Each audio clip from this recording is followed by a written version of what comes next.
Bonjour à tous, on se retrouve pour une nouvelle vidéo. Aujourd'hui, on est là pour le retour de la dernière semaine de GAG, si je ne m'abuse. Avant même que le match commence, je vais montrer rapidement le mode de mon Wampa. C'est une question qui est assez récurrente, donc autant en profiter pour le montrer en vidéo, au moins on sera plutôt tranquille. Je pourrai envoyer la vidéo et pour montrer un peu aux personnes qui me le demandent le modage mon Wampa. Donc, faut savoir que toutes ces capacités sont maxées. Donc, j'ai le double zeta, j'ai l'Omicron et tous les omégas sur les différentes spé, etc. Il est R5, voilà. Donc, j'ai un triple 7 santé, comme vous pouvez le voir. Hop. Donc, voilà. Donc là, j'ai un carré avec un petit 8,5 de défense, qui est vraiment pas mal. De la santé, très important.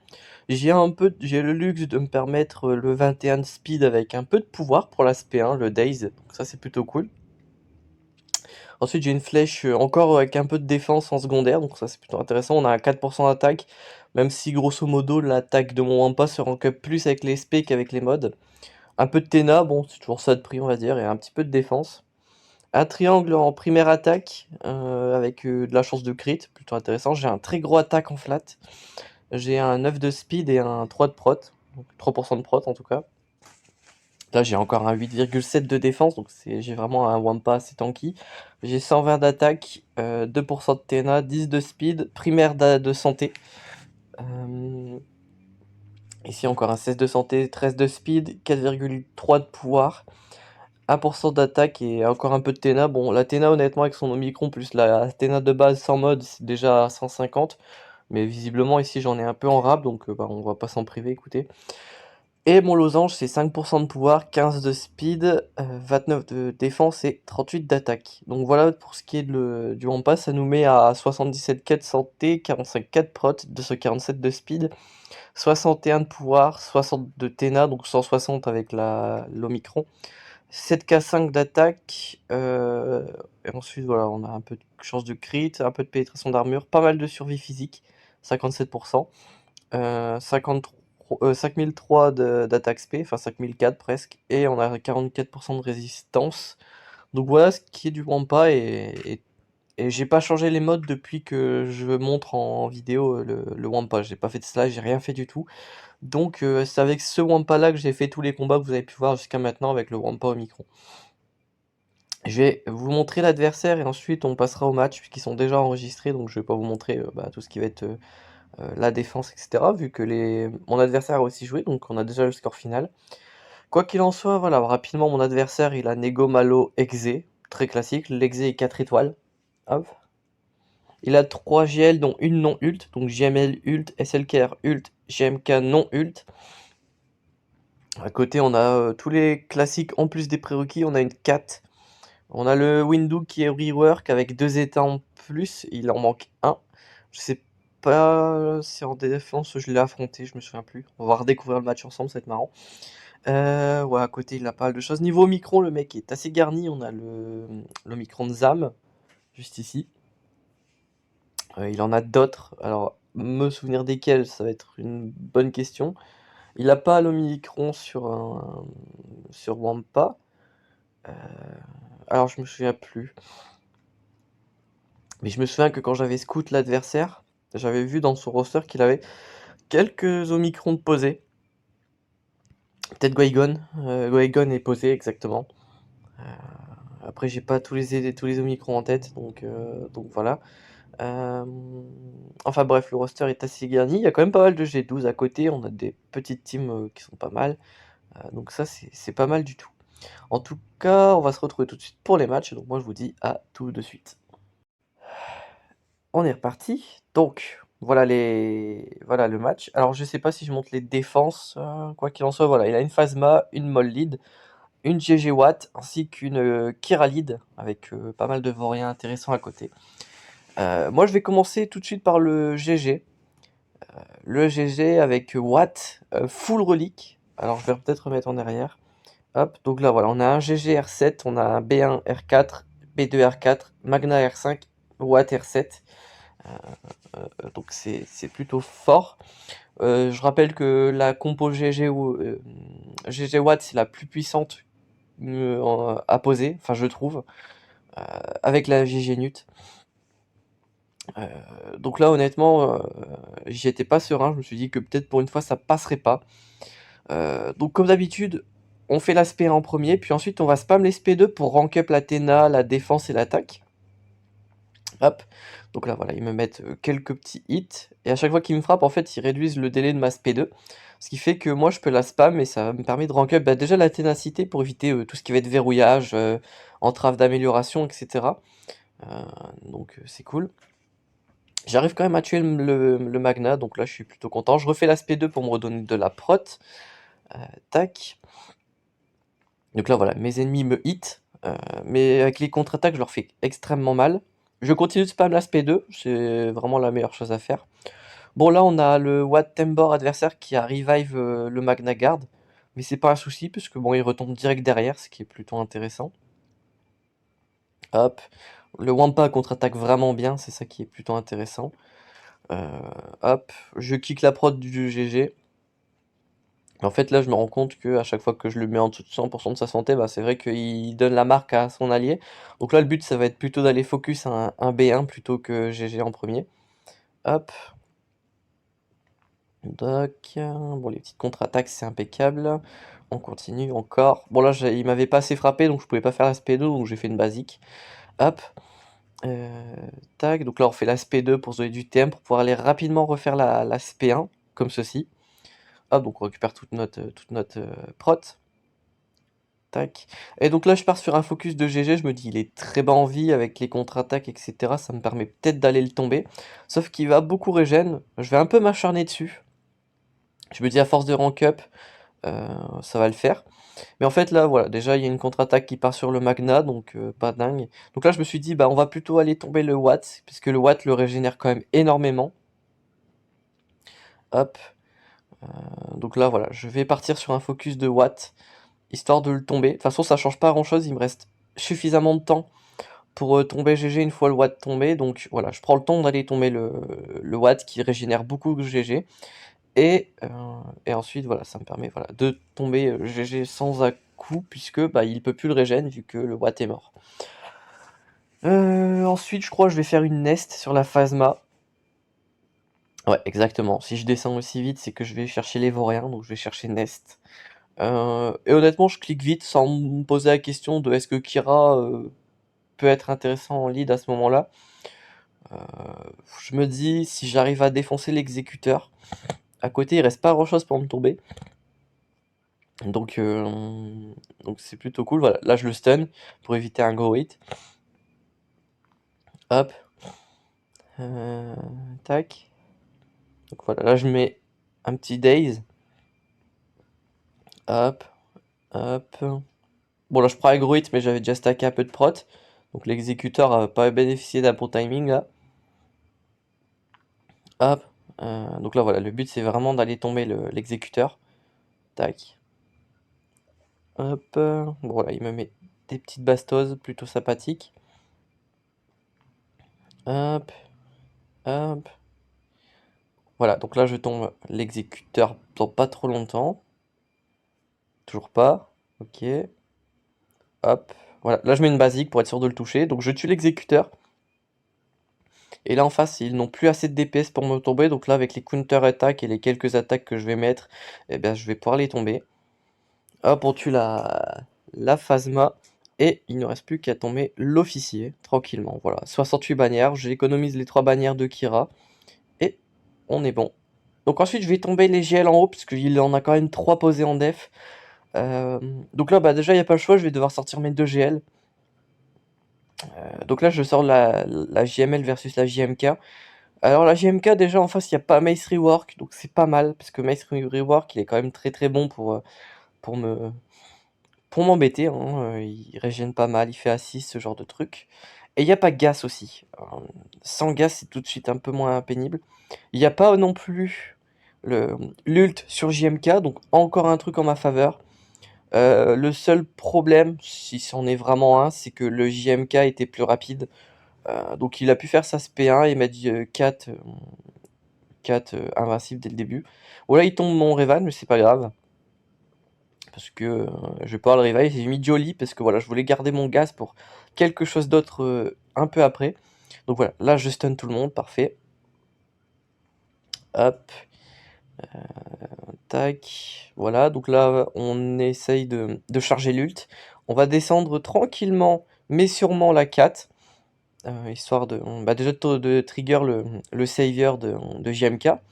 Enfin, le savior, le demi-savior, j'ai envie de dire. Hop. Voilà, donc là, j'essaye de tomber la 4. En plus, en faisant une basique avec JKL, ça m'a permis de dispel l'immunité au crit sur 4. Donc ça, c'était plutôt intéressant. Hop. Donc là, je suis bloqué sur GK. J'augmente les délais de Tano pour éviter une grosse attaque sur mon JML ou quoi. En fait, le fait qu'il n'y a pas d'ult aussi sur JMK, c'est que il a fait quand il donne l'ult, quand il balance l'ult, tous ses alliés se mettent à ignorer la raillerie pendant un certain temps. Et à ce moment-là, Kat peut balancer un Catellate sur à peu près qui elle veut. Là, sans ult, eh bien la Kat est bloquée sur mon JML. Donc si elle veut faire un Catellate, elle est obligée de tuer mon JML d'abord. Ou de lui balancer dessus comme à l'instant. Et en le balançant sur mon JML, déjà ça one shot pas les GL, donc ça c'est plutôt cool. Et du coup mes autres persos sont safe, donc c'est ça qui est plutôt intéressant dans l'histoire. Donc ça c'est cool. Bon, ce qui est bien avec le fait qu'il tue mon Revan, c'est que je peux le revive derrière. Et là j'aurais dû le revive, je sais pas qu'est-ce que j'ai foutu. Bref. Hop, donc là voilà, je vais trigger Savior. Enfin le demi-Savior comme je disais. Hop. Là je vais faire une grosse attaque et je tombe la 4. Donc là plutôt intéressant, très facile à clean up maintenant avec une Gas. Mais j'ai d'autres projets pour Gas. Donc voilà. Donc là je vais revive Revan. Comme ça j'ai un Savior à nouveau de dispo. Puisque pour l'instant mon Savior n'a toujours pas été trigger. Hein. Pour l'instant ils ont juste tué mon Revan, mais les autres persos ont toujours la possibilité d'être Savior si Revan est en vie. Hop. Et là en gros je vais tenter le full heal avec l'ermite. Hop, j'ai mis la prévoyance, impeccable. Hop, on fait assister l'ermite. Encore assister l'ermite. Donc là vraiment j'ai juste récupéré les bannières de prot. Hop, j'augmente les délais de JMK et je fais jouer l'ermite. Basique. Hop. En fait là c'est vraiment pour récupérer la prot au moins sur GML. Je fais toutes les capas qui font assister l'ermite. Et là je m'assiste. En espérant que ça me donne la prod sur JML. Et ça me l'a donné puisque c'était mon Jolly et mon Revan qui n'avaient pas leur prod. Là je vais faire un SLKR miroir. Parce que j'ai pas de soft dispo à ce moment-là. Ma panne mécat est en défense.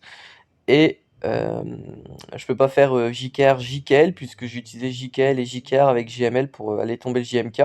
Donc je suis obligé de faire un petit miroir. C'est pas bien grave.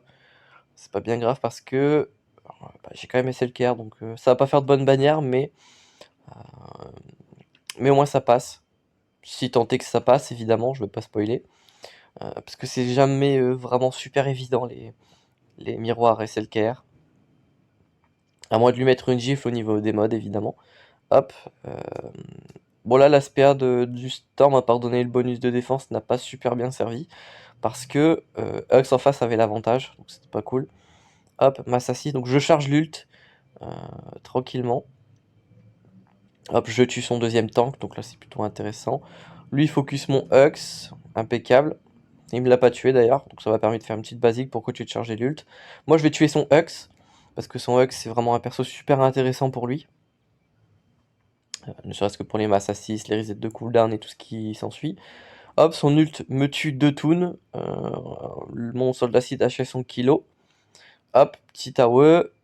Il AOE mon soldat acide. Je passe en ult. Et là, je me suis dit, il va tomber mon soldat acide puisque mon SLKR est en ult, ça servira à rien. Donc là, il fait une AOE qui dodge. Donc, il a voulu sûrement tuer en AOE. Mon AOE dodge aussi, puisque voilà. Et là, il fait un poke sur SLK. Ok, pourquoi pas. Hop, donc moi, ça me permet justement de refaire un hit, me redonner avantage. Là, il fait une basique sur SLK. Je fais pourquoi pas. Hop, là, il fait une AOE qui tue enfin mon soldat site. Et moi, je lui mets un poke de l'espace qui lui met 284 dégâts dans la tête. Et c'est le one shot. Il était quasi full santé. Donc là, j'ai utilisé toutes mes GL, j'en ai plus. Donc je vais balancer une Gas 501 sur la JML. Il n'y a pas JKL, En face, il n'y a pas Gas. Je crois pas qu'il y ait d'ermite. On va vérifier. Si, il y a l'ermite, ok. Il n'y a pas JKR par contre. Donc là, je me suis dit, en face, à part la Spélide, il n'y a pas de DPS. Donc ça, c'est plutôt intéressant. Ça me permet justement d'être assez tranquille. Donc là, par les Spélides, ils peuvent rien me faire. Hop, donc là, mon gars s'agenouille. Il est un peu squishy. En même temps, en face, le JML doit avoir pas mal de prot. Là, j'aurais dû mettre la tourelle, évidemment. Mais ouais, à part les Spélides, ils peuvent vraiment pas me faire de dégâts. Donc moi, ça me laisse le temps chaque fois de relever Gas et de faire l'espé. Hop, je leur mets le Daze pour éviter qu'ils assistent, ce genre de truc. Hop, donc là voilà, je frappe.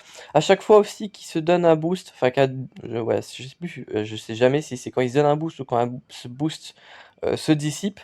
Mais quoi qu'il en soit, ça me donne 2% d'attaque dans ce cas-là. Donc là, à chaque fois qu'ils se donnent leur petit boost, à chaque fois, ça m'augmente ma capacité offensive de mes persos. Donc je vais faire de plus en plus mal. Ce qui fait que à un moment, je vais vraiment faire des attaques très très violentes. Euh, Hop, voilà, donc lui il passe en ult. Plutôt intéressant parce que me prendre une AOE de JML à ce moment-là, ça aurait pu être dramatique. Là il me tue l'arc, donc ça trigger le savior, le sacrifice. Hop, on fait une attaque avec le l'arc. Gas se relève, il met une attaque et là, paf, une grenade dans la tête. Shakti et Baris décèdent, donc c'est plutôt cool. Là, on part sur un focus de JML, il est très low, et à ce moment-là, par les spélides restantes, il n'y a plus de dégâts vraiment intéressantes. Il n'y a pas de capacité intéressante, parce que voilà, j'ai dit un truc un peu bizarre, enfin, bref. Et je réaccélérate le Allbend. Bon, ça fait 57 bannières, c'est pas très propre, mais c'est un soft counter, donc ça c'est cool. Donc là, on redescend en bas, sur le territoire du bas. On va laisser tomber la Kyralide en IT. Je les ai gardés en attaque pour une fois. Je commence à avoir d'assez bons IT, donc je peux me permettre de les utiliser sur pas mal de choses. Ça permet de counter pas mal de choses. Du moment que j'ai la speed, l'avantage de speed. Mon pied est à 339 maintenant, donc ça permet d'avoir l'avantage de speed sur pas mal de teams adverses. Et en gros, les IT, la mécanique, c'est si vous commencez, vous gagnez. C'est un peu l'idée. Sauf certains scénarios, par exemple des IT versus DR qui se passent mal. Mais globalement, sur des petites teams dans ce style, on est quand même relativement safe. Là, j'ai mis des attaques sur IG, mais en fait, je me dis qu'il y a des persos plus squishy à côté pour rank up mes pièges de l'empereur et mon TM. Donc je me dis que c'est peut-être mieux d'aller les shooter en premier. Et bon, là, j'ai 21 stacks, bonus d'attaque. Je suis full TM, donc le IG va rien faire du tout. Et même s'il joue à un tour, à part peut-être éventuellement me faire perdre une ou deux bannières sur une AOE, franchement, voilà. Donc là, on a une molle. Et là, je me dis plusieurs choses. Je vais mettre en pause. Hop, là, je vais enlever IG, je vais mettre Fennec, normalement. Voilà, parce que Fennec, je la trouve bien plus intéressante J11 que un, un IG G13. Donc, voilà, je me dis plusieurs choses. Il a mis ses 3 GL sur le nord, donc il veut me bloquer les vaisseaux. Donc déjà, première chose que je me dis, c'est que l'exécuteur sera pas en défense, parce que tu mets pas 3 GL pour mettre un exé derrière, je pense. Ça serait un peu bizarre. Donc déjà, ça c'était un peu le truc qui me rassurait, parce que du coup, j'aurais pas eu à faire un Malo ou un Ego versus Exe. Et aussi, je me dis une chose, s'il me bloque véritablement au nord, il a pas besoin de me bloquer en bas en fait. Parce que lui, dans tous les cas, il sait très bien que je vais être obligé de garder mes GR en attaque si je veux lui tomber le nord. Donc, il va pas me bloquer le bas, ça serait un peu bizarre de sa part. Donc, à ce moment-là, je me dis qu'il aura rien dans le bac, du moins pas des teams genre du DR, du GAS ou des trucs comme ça. Donc à ce moment-là, je me dis que je peux utiliser mes BH Omicron. Enfin bon, ma ZAM Omicron avec les BH. La molle, en fait, j'aurais pu prendre le risque de balancer une team un peu moindre. Mais je me suis dit, autant envoyer une bonne team. En plus, la team en face est loin d'être mauvaise, hein. On est sur une molle lead avec Red Trooper, Doku, enfin des trucs assez violents. Donc, je me dis, je vais envoyer une team un peu costaud. Quitte à en avoir besoin dans le bac, c'est pas grave. Mais à ce moment-là, je me dis que c'est assez compliqué pour lui de mettre vraiment beaucoup en def, vu ce qu'il m'a déjà mis. Donc je vais balancer ça, et au pire du pire, s'il met une case derrière, j'ai toujours CLS. Donc c'est pas mal. Mais voilà, à ce moment-là, je suis assez serein d'envoyer les BH. En plus, je sais que ça va marcher, donc je suis plutôt content. Donc voilà, donc je balance les grenades avec Zam. On va focus Doku parce que Doku est un perso qui est assez violent, avec ses contre-attaques, ses attaques, ses stuns, etc. Donc voilà, je le tue assez rapidos. Ça trigger le soldat site, mais c'est pas grave, j'ai une très grosse capacité de régène avec mes toons, donc c'est plutôt intéressant. Je vais poser l'armor shred. Ah non, pas du tout. Ok. J'ai plus très vraiment le match en tête. Là, on va poke quelques détos. J'ai poke ceux du soldat 6, je vais poke celui du maraud. Je repose les détos derrière, tranquillement. Hop. Je vais prendre le taunt avec Bosque, parce que là, voilà, il commence à faire quelques dégâts en face. Je vais me régénérer encore un peu. Voilà. Hop, le mol a quand même beaucoup de détos, c'est ça qui est cool. Je mets l'armor shred sur le soldat site pour le tomber, et trigger par la même occasion mon, mon contrat. Là, je vais mettre une masse assise sur le maraudeur qui va pas faire vraiment d'effet, parce qu'il va se régénérer instant derrière. Donc là, je vais plutôt tomber Sidious d'abord. Petite roquette, parce qu'il est quand même R7 en face, donc il est très tanky, même avec assez peu de vie. Je me mets le comment dire, la raillerie, je me heal, etc. Donc je vais finir à 64 bannières, parce que je crois que le Boba a pris une sale attaque. Et là, on va rentrer dans quelque chose de absolument fantastique. C'est quelque chose qui n'a pas arrêté de me faire rire tout le restant du match. C'est que là, vous voyez, il y a les sabres laser du maraudeur qui sont en train de planer carrément. Et il faut savoir que ces sabres laser du maraudeur, je vais les retrouver dans chaque match à un endroit différent. Et en fait, ça va être un petit jeu de où est Charlie. En fait, ça va être super drôle. Donc là, vous voyez, les sabres, ils sont en train de tournoyer. Et ça me fait encore rire alors que je savais pertinemment que j'allais les revoir. Mais à chaque match, on va les revoir. Et c'est ça qui me fait rire. Alors, je crois pas que sur le prochain combat, on va les voir. Mais sur tous les prochains, c'est sûr qu'on va le voir. Euh, Ça me fait super rire en vrai. Donc là, je vais faire là, bah déjà, il y a une carte dans le bac, donc je me dis, bah je vais balancer mon, mon, ah, mon Kylo. Hop, tac, hop. Donc là, c'est assez classique, hein. Hop, au début, il nous tabasse tranquillement. Et en gros, l'idée, c'est très rapidement de tomber le plus rapidement possible le Zalbar. Donc là, on a pris le blind. Chitao en début de fight, c'est sympathique pour la retrieve. Et en gros, à chaque fois qu'ils me frappent, bah, ils augmentent ma défense et mon attaque. Donc ils ils me mettent de moins en moins de dégâts et ma prochaine attaque fait de plus en plus mal. Hop. Et donc voilà, l'idée c'est que vous récupérez votre prot à chaque fois que vous faites un outrage. Et donc, mêlé à ça avec le fait que vous augmentez votre attaque et votre défense, ben, vous arrivez facilement à tomber les adversaires. Hop.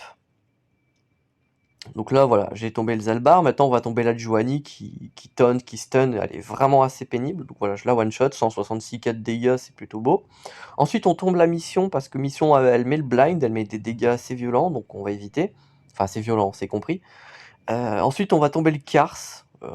Parce que j'aime bien les Sikanderu sans dernier. Parce qu'à chaque fois, en fait, vu qu'il met un triple tap, en fait, il me booste drastiquement le Kylo. Et donc,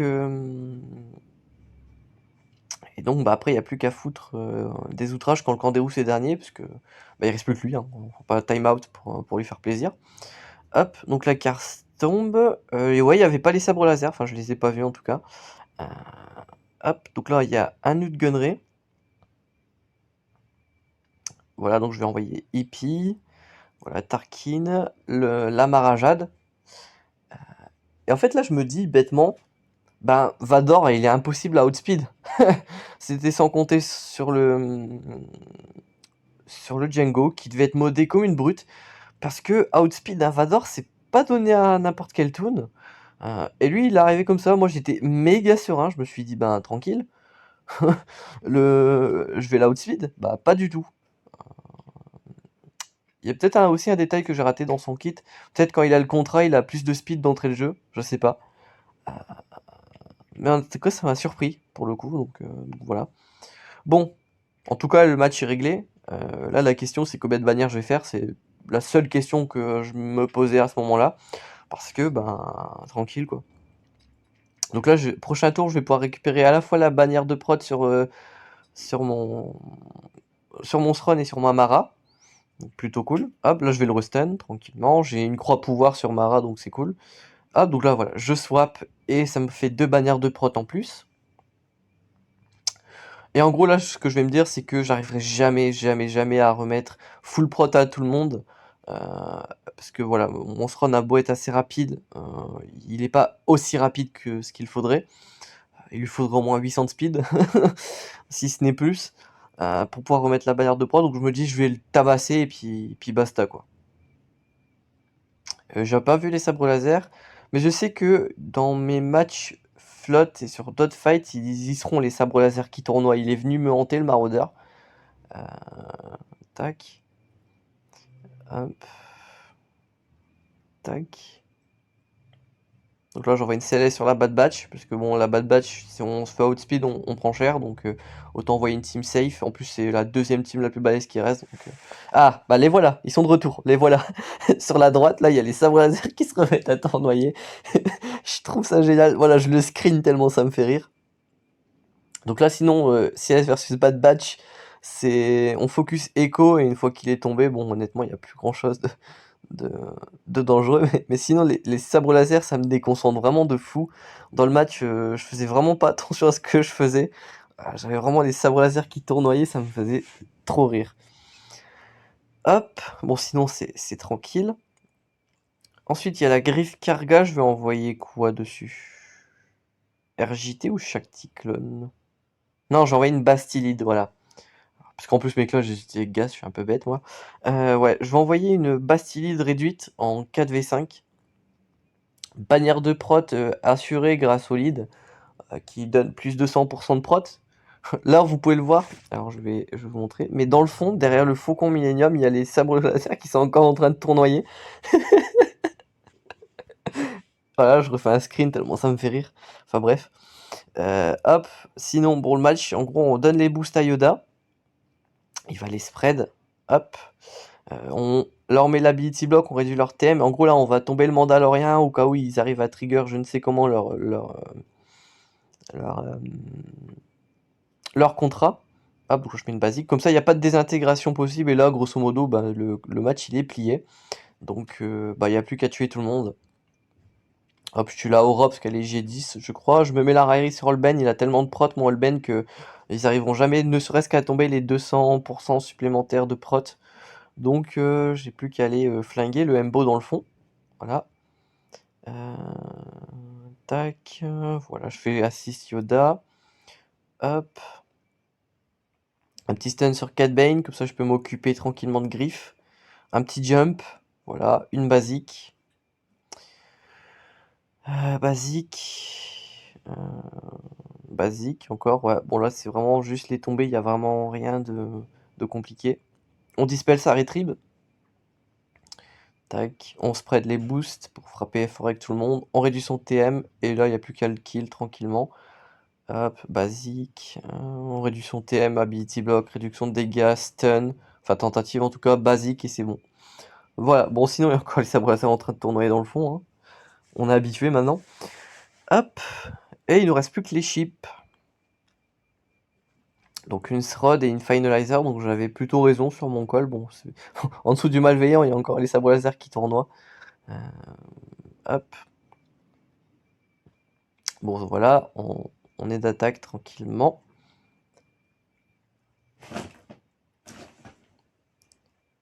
Hop. Enfin bref, les sabres laser qui tournent, je trouve ça trop drôle. Hop.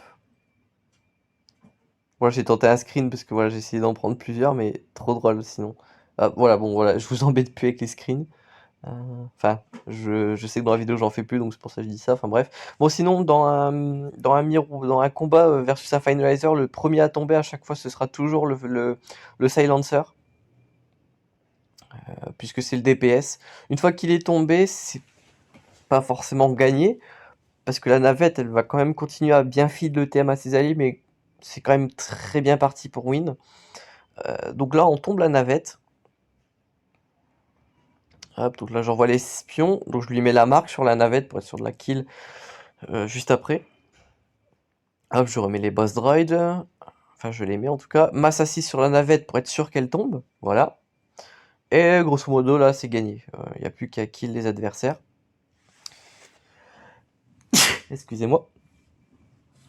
Donc là, voilà, je tombe le TIE/S du premier ordre, parce qu'il a une belle assist. Et il ne nous reste plus qu'à tomber le pilote chasseur TIE classique, voilà, en basique.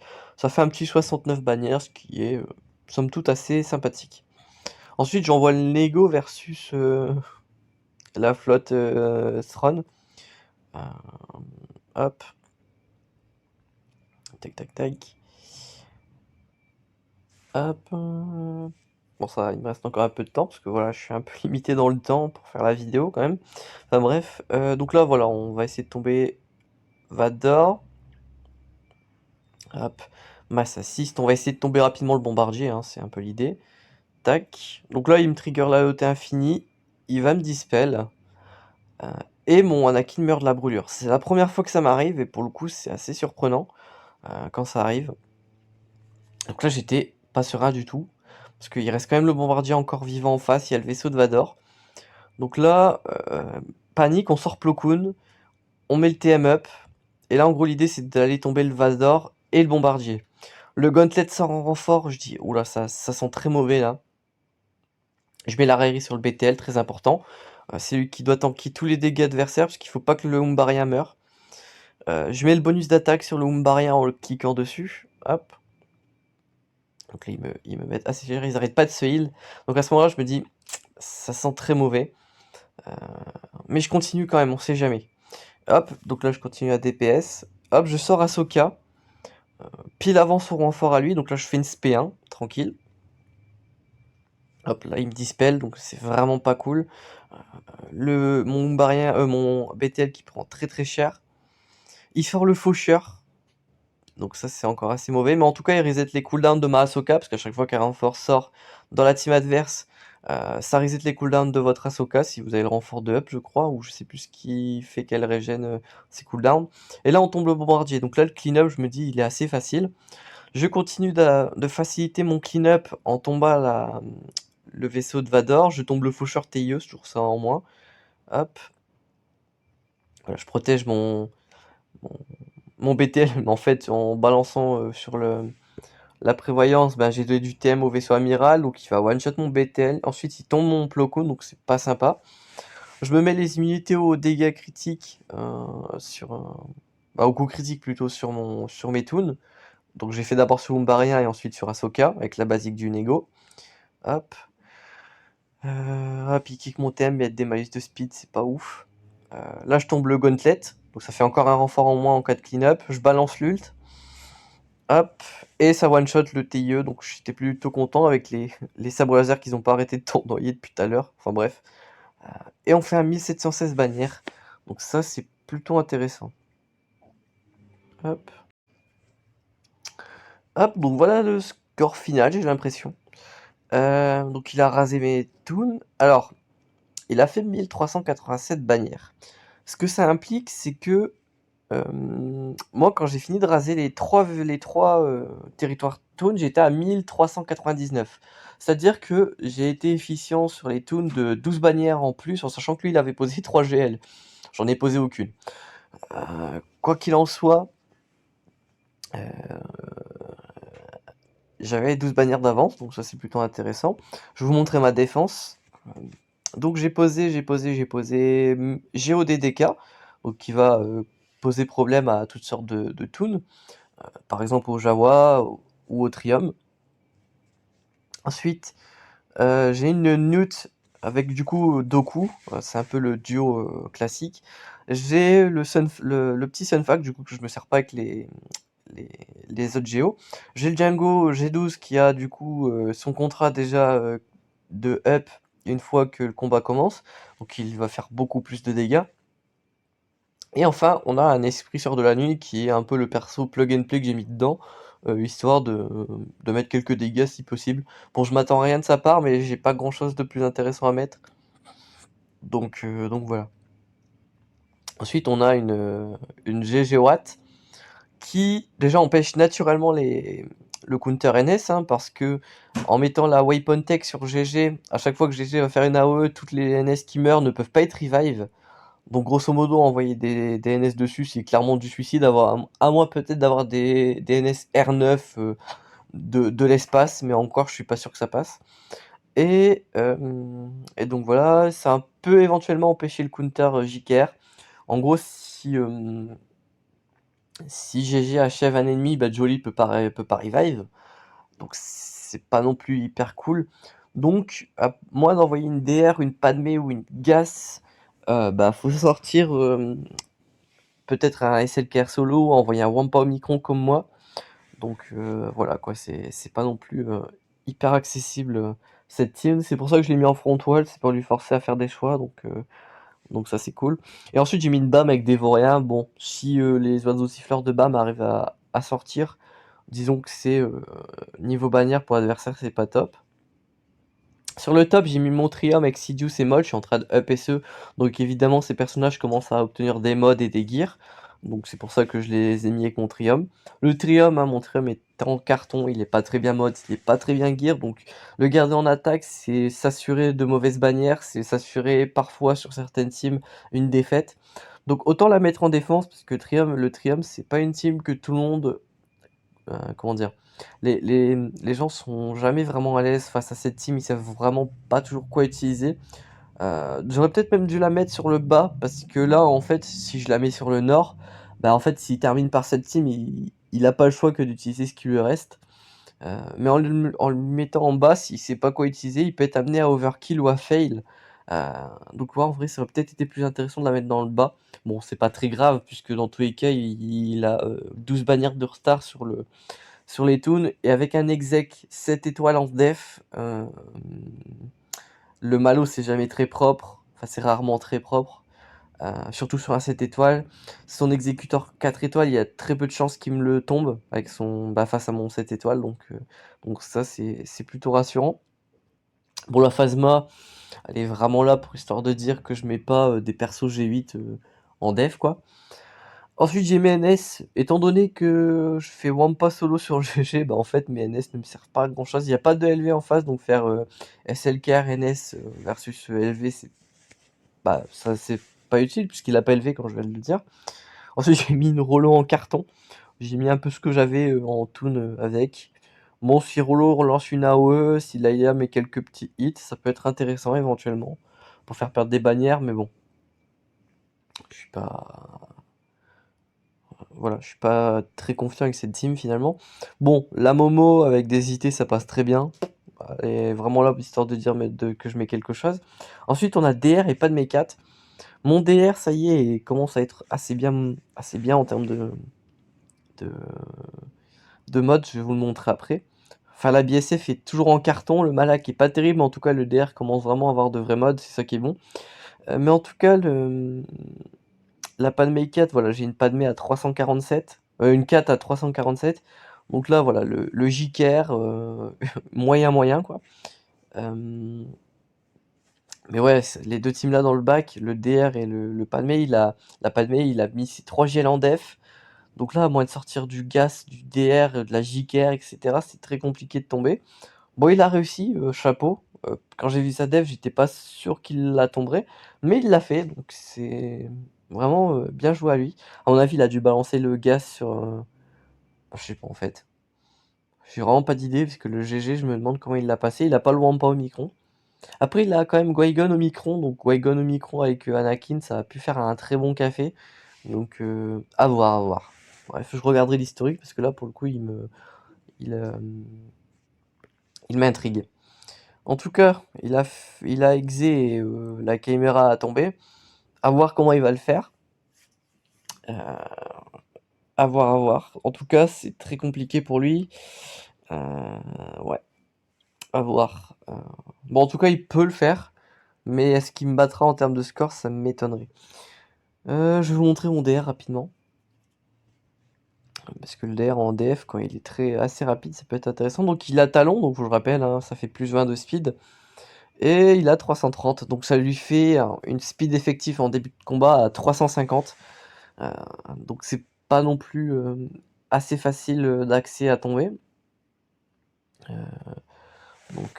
Donc voilà, je sais pas comment est Son DR, mais en tout cas, j'ai mis un pré-taunt, donc ça m'aide pas trop mal.